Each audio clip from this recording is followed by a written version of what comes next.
मुंबई की वो शाम आम शामों जैसी नहीं थी। आसमान से बरसता पानी जैसे किसी के आंसुओं का सैलाब था। जुहू के एक आलीशान रिकॉर्डिंग स्टूडियो के बाहर शहर की सबसे महंगी गाड़ियों की कतार लगी थी। अंदर देश का सबसे बड़ा म्यूजिक मोगुल रेयांश सिंघानिया बैठा था। रेयांश एक ऐसा नाम जिससे इंडस्ट्री थर थर कांपती थी। उसके लिए संगीत खुदा नहीं, सिर्फ एक बिजनेस था। रेयांश एक महंगी सिगार का धुआं छोड़ते हुए आवाज में बर्फ जैसी ठंडक है।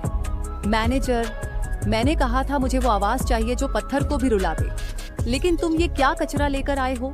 ये सो कॉल्ड पॉप स्टार्स, इनके पास सुर नहीं, सिर्फ ऑटो ट्यून है। मुझे कुछ असली चाहिए। मैनेजर डरते हुए, सर, हमने पूरे देश से बेस्ट टैलेंट मंगवाया है। कोई भी आपकी उम्मीदों पर खरा नहीं उतर पा रहा। शायद आप जो ढूंढ रहे हैं वो इस शहर में है ही नहीं। रेयांश गुस्से में मेज पर हाथ मारते हुए, तो ढूंढो, चाहे तुम्हें पाताल ही क्यों ना छानना पड़े। अगर कल सुबह तक मुझे वो आवाज नहीं मिली तो ये स्टूडियो बंद कर दो। दूसरी तरफ शहर के एक अंधेरे कोने में एक छोटी सी चाय की दुकान की ढलान वाली छत के नीचे ईशानी खड़ी थी। उसने एक पुरानी सूती साड़ी पहनी थी जो बारिश में पूरी तरह भीग चुकी थी। उसके हाथ में अस्पताल की एक फाइल थी। उसकी मां पार्वती को दिल का दौरा पड़ा था और ऑपरेशन के लिए 10 लाख रुपयों की सख्त जरूरत थी। ईशानी के पास अपनी आवाज के सिवा और कुछ नहीं था। ईशानी आंखों में आंसू लिए खुद से बड़बड़ाते हुए, हे भगवान, मैं कहां से लाऊंगी इतने पैसे? कोई मेरी मदद क्यों नहीं करता? क्या इस बड़े शहर में इंसानियत मर गई है? ईशानी बेबसी में गाना शुरू करती है। उसकी आवाज में वो दर्द है जो सीधा रूह को चीर देता है। ईशानी गाते हुए, अंधेरों की चादर लपेटे हुए, मैं ढूंढूं कहां चांद लूं। ओ दाता, सुन ले मेरी पुकार, बिखरने न देना मेरी जिंदगी। तभी रेयांश की गाड़ी उसी सड़क से गुजर रही थी। जैसे ही वो आवाज रेयांश के कानों में पड़ी, उसने जोर से चिल्लाकर ड्राइवर को ब्रेक मारने को कहा। गाड़ी सड़क पर घिसटती हुई रुकी। रेयांश ने शीशा नीचे किया। बाहर कीचड़ और बारिश थी, लेकिन उस लड़की की आवाज में एक नूर था। रेयांश हैरानी से, ये कौन है? मैनेजर, देखो वो लड़की, उसे अभी मेरे पास लेकर आओ। ईशानी डरते हुए, आप लोग कौन हैं? मुझे जाने दीजिए। रेयांश गाड़ी से बाहर निकलते हुए, एक महंगा छाता उसके सिर पर है। डरो मत, तुम्हारी ये आवाज ये बहुत महंगी है। मैंने आज तक ऐसा दर्द किसी के गले में नहीं सुना। क्या तुम पैसे चाहती हो? बहुत सारे पैसे। ईशानी फूट फूट कर रोते हुए, मुझे आपकी दौलत नहीं चाहिए साहब, मुझे बस मेरी माँ की जान बचानी है। क्या आप मुझे अस्पताल के लिए कुछ पैसे उधार दे सकते हैं? रेयांश एक कुटिल मुस्कुराहट के साथ, उधार नहीं ईशानी, मैं बिजनेस करता हूँ। मैं तुम्हें पैसे दूंगा, तुम्हारी माँ का ऑपरेशन सबसे बड़े डॉक्टर करेंगे, लेकिन बदले में तुम्हें अपनी पूरी जिंदगी मेरे नाम करनी होगी। तुम मेरे लिए गाओगी, मेरे घर में रहोगी और मेरी हर शर्त मानोगी। बोलो, मंजूर है? ईशानी के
ये लड़की कोई मामूली गायक नहीं है, ये एक श्राप है। ईशानी रोते हुए अपना टूटा हुआ ताबीज वापस छीनने की कोशिश करती है, लेकिन रेयांश उसे अपने पास रख लेता है। उसे समझ नहीं आ रहा था कि एक मामूली से ताबीज ने उसकी पत्थर जैसी दादी को इतना कमजोर कैसे कर दिया। क्या छिपा था उस ताबीज के पीछे? सिंघानिया मेंशन में तनाव का माहौल था। दादी सुमित्रा देवी अपने कमरे में बंद होकर भगवान की मूर्ति के सामने रो रही थी, लेकिन उनके आंसुओं में भक्ति नहीं, एक पुराना डर था। उधर रेयांश अपने स्टडी रूम में बैठा उस टूटे हुए ताबीज को गौर से देख रहा था। तभी घर का मुख्य दरवाजा एक झटके से खुला और एक बेहद खूबसूरत लेकिन घमंडी लड़की अंदर दाखिल हुई।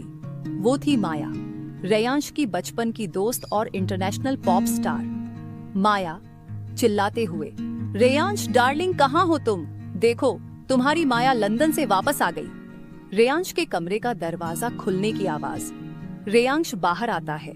रेयांश बिना किसी जोश के, माया तुम तो अगले महीने आने वाली थी। माया रेयांश को गले लगाते हुए, तुम्हें सरप्राइज देना चाहती थी, पर ये क्या? पूरे घर में मातम जैसा सन्नाटा क्यों है? और ये कौन है? माया की नजर सीढ़ियों के कोने में खड़ी ईशानी पर पड़ी। ईशानी ने फटे पुराने कपड़े पहने थे और उसकी आंखों में अब भी आंसू थे। माया ने उसे ऊपर से नीचे तक नफरत भरी नजरों से देखा। माया ईशानी की तरफ इशारा करते हुए, रेयांश, क्या तुमने घर में कोई नई नौकरानी रखी है? पर इसकी ड्रेसिंग देखो, कितनी अजीब है। ए लड़की, जाओ मेरे लिए ब्लैक कॉफी लेकर आओ, और जरा जल्दी। ईशानी आत्मसम्मान के साथ, मैं यहाँ की नौकरानी नहीं हूँ, मैं यहाँ एक कॉन्ट्रैक्ट के तहत आई हूँ। माया हैरानी से, कॉन्ट्रैक्ट? रेयांश, क्या मजाक है ये? रेयांश, माया, ये ईशानी है, मेरे नए म्यूजिक प्रोजेक्ट की लीड आवाज। इसकी आवाज में वो बात है जो तुम्हारे पास भी नहीं है। ये सुनते ही माया का चेहरा गुस्से से लाल हो गया। जिसे वो अपनी जागीर समझती थी, वहां कोई और लड़की अपनी जगह बना रही थी। माया ईशानी के पास गई और उसके कान के पास झुककर बहुत धीमी आवाज में बोली, माया, याद रखना लड़की, इस घर में और रेयांश की जिंदगी में सिर्फ एक ही स्टार है, और वो मैं हूँ। तुम्हारी जैसी 2 टके की सिंगर्स को मैंने सड़कों पर भीख मांगते देखा है। संभल कर रहना, वरना तुम्हारी ये आवाज निकलने से पहले ही दब जाएगी। दोपहर का वक्त था। रेयांश ने ईशानी को स्टूडियो में खड़ा कर दिया था। बाहर माया, सुमित्रा देवी और शहर के कुछ बड़े म्यूजिक डायरेक्टर्स बैठे थे। ईशानी के लिए ये किसी अग्नि परीक्षा से कम नहीं था। उसे वो गाना गाना था जो रेयांश के करियर का सबसे बड़ा प्रोजेक्ट होने वाला था। रेयांश माइक पर, ईशानी, घबराओ मत, बस ये सोचो कि तुम्हारी माँ की जान इस गाने पर टिकी है। अगर तुम फेल हुई तो हॉस्पिटल का बिल मैं कैंसिल कर दूंगा। स्टार्ट। पियानो की एक दर्द भरी धुन बजती है। ईशानी गाना शुरू करने के लिए मुंह खोलती है। ईशानी गाते हुए, तेरी राहों में मैं अचानक ईशानी का गला बैठ जाता है। वो खांसने लगती है। उसकी आवाज पूरी तरह फटी हुई निकलती है। रेयांश चिल्लाते हुए, ये क्या है? ये क्या बकवास आवाज है? मैंने तुम्हें यहाँ गला साफ करने के लिए नहीं बुलाया था। ईशानी रूंधे हुए गले से, साहब, पता नहीं क्या हुआ, मेरा गला अचानक जल रहा है, मुझे पानी। माया कांच के पीछे मुस्कुराते हुए, मन में, बेवकूफ लड़की, उस कॉफी में मैंने जो केमिकल मिलाया था वो अपना काम कर चुका है, अब गाकर दिखाओ। रेयांश गुस्से में स्टूडियो के अंदर आया और ईशानी का हाथ कसकर पकड़ लिया। उसकी आंखों में गुस्सा और निराशा थी। रेयांश, क्या ये सब तुम्हारा नाटक है? क्या तुम मेरा पैसा लेकर भागना चाहती हो? मैंने अपनी पूरी साख, रेपुटेशन दांव पर लगा दी और तुम एक स्वर भी नहीं लगा पा रही हो। ईशानी रोते हुए उसके पैर पकड़ लेती है। नहीं साहब, यकीन मानिए, मुझे नहीं पता ये कैसे हुआ। मेरा गला सच में जल रहा है। मुझे माँ के पास जाने दीजिए, वो मेरा इंतजार कर रही होंगी। रेयांश, तुम कहीं नहीं जाओगी। अगर कल तक तुम्हारी आवाज ठीक नहीं हुई तो मैं तुम्हें इस घर के तहखाने में बंद कर दूंगा और तुम्हारी माँ उसे उसी वक्त अस्पताल से बाहर फेंकवा दूंगा। रेयांश वहां से चला गया। ईशानी स्टूडियो के फर्श पर टूटकर गिर पड़ी।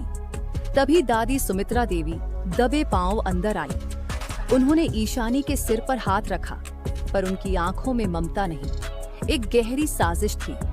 सुमित्रा देवी, बेटी, अगर अपनी माँ की जान बचाना चाहती हो तो आज रात ही यहाँ से भाग जाओ। ये घर तुम्हें खा जाएगा। यहाँ वो ताबीज लेकर आना तुम्हारी सबसे बड़ी गलती थी।